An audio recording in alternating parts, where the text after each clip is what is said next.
Hello, beautiful people, and welcome to Drawing Down the Dragon. I'm Snappy, and thank you for joining me for our monthly reading for December 2025 for those with strong Aquarius placements. So, if you have Aquarius as your sun, your moon, or your rising, this is the reading for you.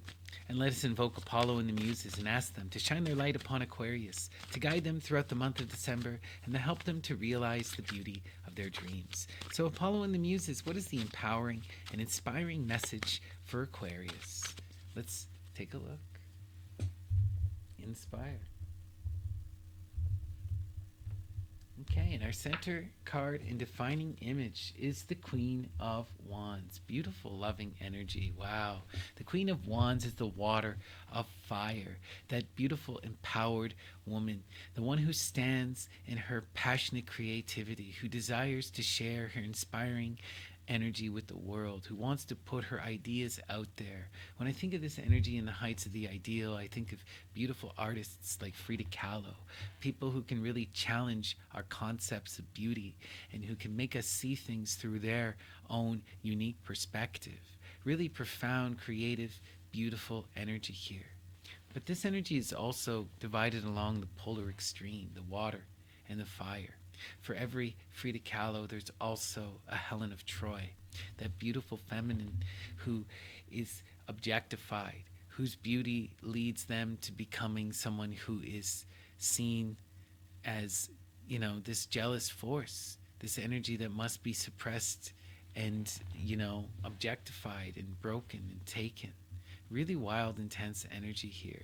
Creative passion, but that can easily turn into violence and obsession. Wild stuff. Let's continue. All right, we have the Seven of Discs, failure, right? Intense energy, the Seven of Discs, right? We find ourselves overwhelmed in the earth, struggling to maintain balance, struggling to be in focus. The sevens always represent this overwhelming force, all of this power, potential, opportunity, intensity. And here in the earth, we're finding ourselves unable to deal with this energy, unable to stay balanced, overwhelmed and overworked, right? And this could be for a variety of reasons, right? It's really intense stuff, and there's a need to come into balance. There's a need to really deal with this energy, lest it breaks us, lest we collapse what we have already built. Right. Yeah, look at that. There's a need for us to really embody this passionate strength energy, to be in the wands. The Nine of Wands is such powerful magical energy, the energy that says I will endure, that inflames itself in its passion and that fights, right, to be its best self, right? This, what I'm seeing here is that this empowered artist, this is us showing up in this creative energy, right? Aquarius, you're in all of this really beautiful creative flow, trying to put your ideas out there to inspire others. But it's a struggle, it's hard work, right? Not everything is successful, and there's a need to keep trying. There's a need to be in this passionate energy to pursue your desires in spite of the failures, to struggle to come into harmony and into balance, to do the work that is necessary. Wow. Yeah, look at this. That's wild stuff. The Six, the Lovers, the alchemical wedding. You have to make a profound commitment. You have to commit yourself to this profound project and see it through, right? The Lovers is all about that loving transformation and committing ourselves to the other, being willing to transform and to overcome, to do what is necessary. But we have to swear ourselves. We have to bind ourselves, and we have to be willing to do what it takes to endure and to persevere. Right? This is passionate, transformative energy that calls us to leave ourselves behind and become something greater, that leads to true empowered creation, that leads to the art card, ultimately. But in order to engage that, we have to commit. We have to be willing to to lovingly transform for the sake of the other, to see ourselves reflected in the other, to engage with that highest muse. Wow. And look at that. We have the Nine of Swords, cruelty, right? The air at the height of the cycle. This is really frustrating energy, lashing out at the self and lashing out at others, completely disconnected from reality, right? Energy of victimhood, energy of, really blaming the universe and everyone around us for our problems, unable to face our true self, right? And there's a need for us to really gain a greater perspective in order to overcome the cruelty. We have to apply reason to our situation. We have to step out of this energy and recognize where it's coming from. You know, the failure's here because we are making this so much worse than it is. You know, we are struggling to really persevere and to engage this.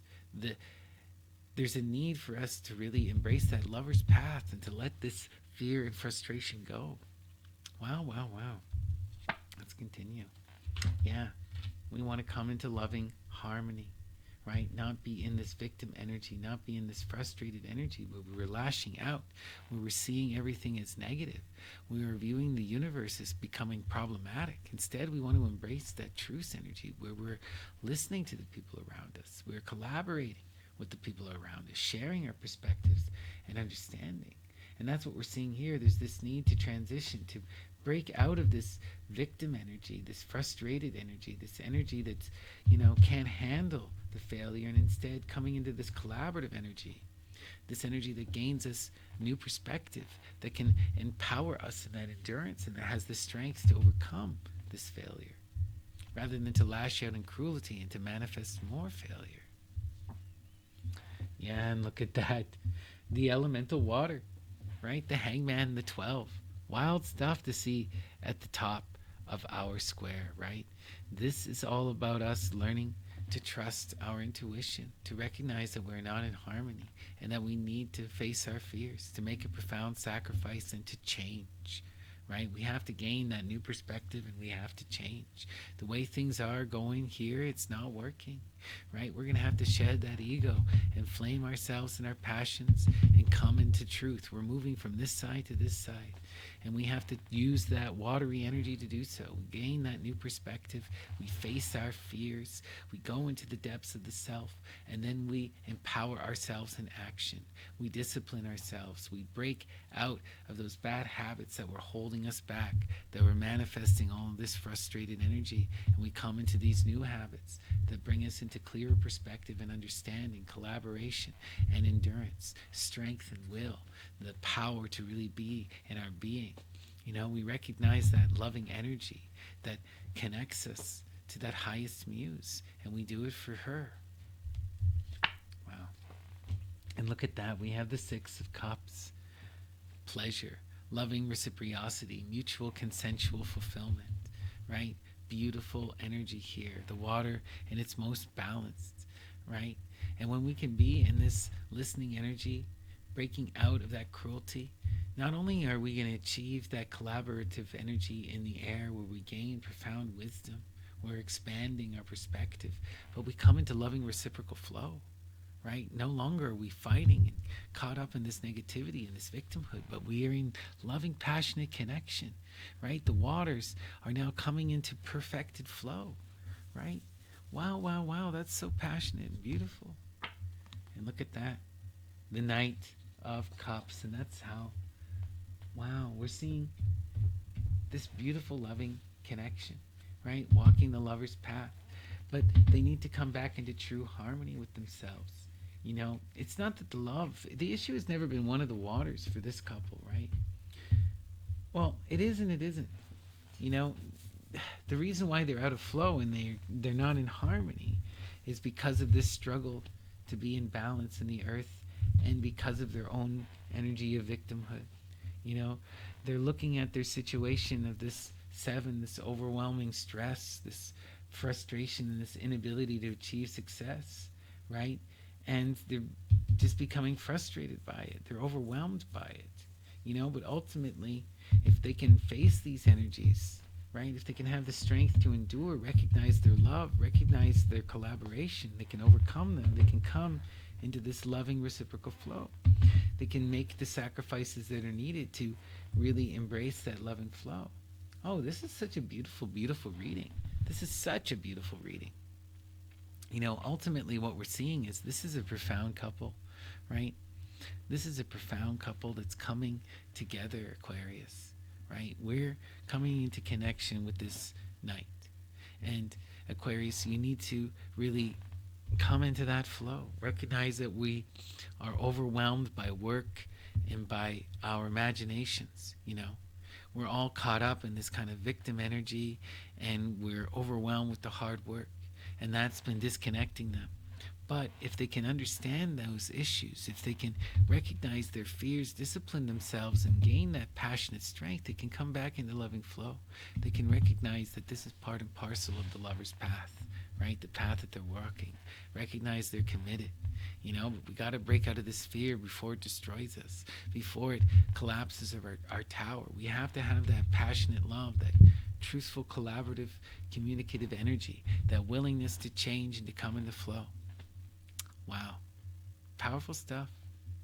All right. That's the message, Aquarius. I hope that resonated with you.